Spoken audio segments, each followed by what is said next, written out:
Well, hello, folks.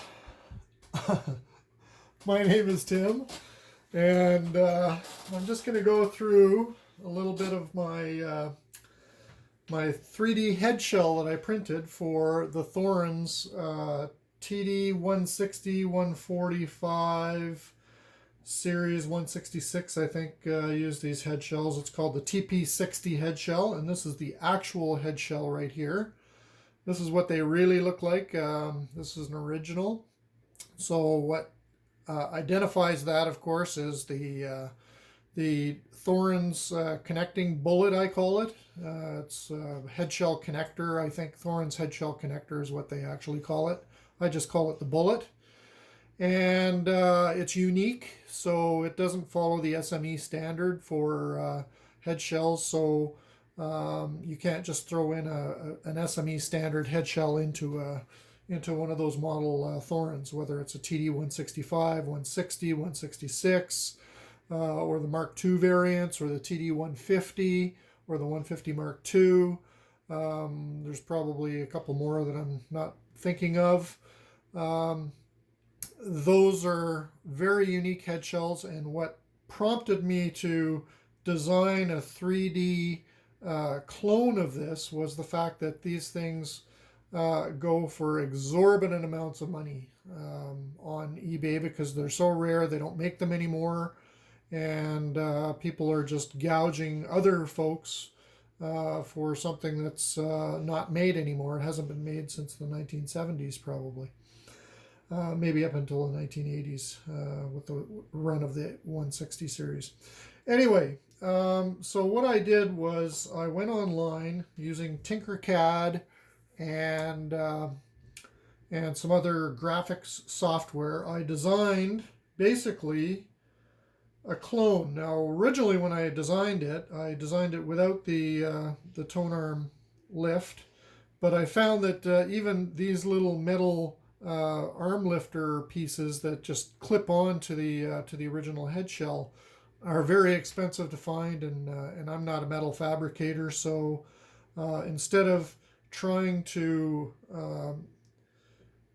find these things, which are very expensive to buy, and that you don't normally find them separate from the head shell, I decided to extrude a tone arm lifter onto the head shell made out of the same material that I cloned these things out of. So what I did was I actually scanned these in actual size. So what you're seeing there is a pretty close copy. I mean, I had to make some design decisions. Like if you notice, the tip of the head shell is a little bit fatter. So consequently, when you're using the jig to, this is the actual jig that comes with the turntable. I've taken the head shell off this, or the stylus off this, just because it's an expensive stylus and I don't want to damage it. So once the stylus is on, it sticks out to here, and what you want to do is ideally line up the groove with the tip of the head of the stylus, and then that gives you your distance from the front of the from the head shell to where your stylus is, and gives you the correct distance from the pivot point to the stylus tip on your turntable. That's one way of doing it. Most people will use Bearwald or Stevenson sort of protractor to do that. That's how I normally do it. So these things are just for people that are not really that knowledgeable about turntables. Either way, you know, it works fairly well. I also cloned one. So I did have on my 3D, on Thingiverse, I posted a clone of this thing. So it's out there for people. So my intent when I designed this was not to make money on this, and it still is not to make money. In fact, I'm going to be listing these things on eBay at cost. The reason is I'm just tired of people gouging other folks for these. So I made one that's a perfectly functioning head shell. I use them on all four of my Thorens turntables. I use the originals as well. I've got about 5 or 6 originals, and probably I printed off about 5 or 6 of these clones. So I have a 3D printer. In fact, I'm printing one right now as I speak. And what I did was I left an 8mm hole in the back of the, I made two variants. This one is the best one. It has an 8mm hole in the back of it. The other one I made with a plastic bullet to replace this one, because this is the hard part to find. And actually it's not that hard to find. They're not cheap, but they're not totally expensive for the fabrication that goes into these. There's a fellow in Italy that makes them. He's got a company called Audio Salente. And these are what I call his bullets, or the Thorens headshell mount connector, I think he calls it. And basically he doesn't sell it with the tone arm wires. So tone arm wires you have to buy separately, and I just get them on eBay for inexpensive. You can get oxygen free, and I'm not a big wire guy. I've got a big physics background and all that sort of stuff. And quite honestly, I'm not a big believer in specialty wires. Some people are. It's up to you what kind of wires you want to put on them. I just go for good quality sort of gold connectors so they don't oxidize. And, inexpensive is the route I like to go. But you can put any kind of fancy cables on you want. So these, you have to actually, this is not what, I do not sell these. These are from a fellow in Italy, like I say, who has a company called Audio Salente. He lists them on eBay, and he also has a website that I will link to this video. It'll be in the comments below on the video, where you can actually access these. So all I'm sort of providing is the actual headshell piece itself. There's another few pieces that you need to get. One of them is and the other thing is with the original Thorens, they used these metric screw connectors, and you had to get these really specialty size screws in order to fit them. And they sit inside underneath this cap here, and enables you to screw back into it to hold the headshell on, or the cartridge on. I just use standard headshell cartridge screws that you can see here with the standard bolts, and of course you use non-mag so you don't influence the magnets inside the cartridge. You can even use nylon ones if you want. They're totally non-mag. But anyway, that's to actually bolt the cartridge into the headshell. So I made 1/2-inch standard mounts. So all you have to do is you put your bolt head, on the top, and it recesses underneath at perfectly the right height. And then you put your cartridge on, and then you screw on the bolts onto the end here, and Bob's your uncle. You've got, and then you use your protractor or your some sort of you just need to measure from the very face of here to the stylus tip, which you can get that distance from the jig here, which I can provide if anybody needs it. I'd rather use a protractor to get that all correct, and then mount it on. So the way the bullet goes in is, and I've got it all wired up just here, just to save time on the video. You don't need to see me individually slide each of these on. But you need to get the color coding correctly between the ground and left and right channel. So the way it works is, if you look at the original head shell, the pin is actually top dead center on the top of where the top of the cartridge head shell is, and you pop it in there, and it's a snug fit when you get them. If you pop it off too many times, it'll loosen a bit. I designed it basically to, you can sort of get it to a point, and then what I would do is I would actually glue it in place, and you can sort of mark it and then and glue it so that that's top dead center. I use a level on top when it's on the head shell, or on the arm of the tone arm. I use a small little level just to make sure that I've got the head shell mounted perfectly horizontal to the ground, basically. And the wiring configuration is standard, where you have red is to the right, white to the left, green bottom right, blue bottom left. It's all in the manual, which is available online for the head shell and for the various turntables. They will tell you how that goes, and then it's just a matter of bolting on your cartridge. I've got the stylus here. Again, I don't want to wreck the stylus, so what you want to do is, if you can, if you have a moving magnet cartridge, not a moving coil, because you can't separate the stylus from the body usually. What you want to do is mount everything, get everything sort of roughly mounted before you start monkeying with the stylus and put it on. I usually don't put the stylus on until I'm ready to get that distance measurement and ready to put it on the arm, and then adjust it that way.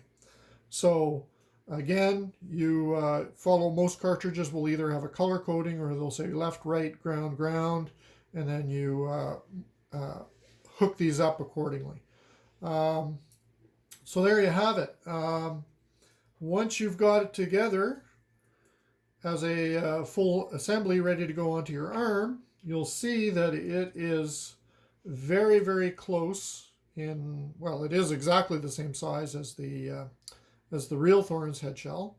All dimensions are equal. The only thing that's not equal is the thickness of the pointy end of the head shell, and that was just to make it a little more rigid. I've been experimenting with some designs to thin that out to make it fit with the jig, but and then I've also been designing my own jig here. That's a draft right there. So yeah, this thing also weight. So the other thing that's an option that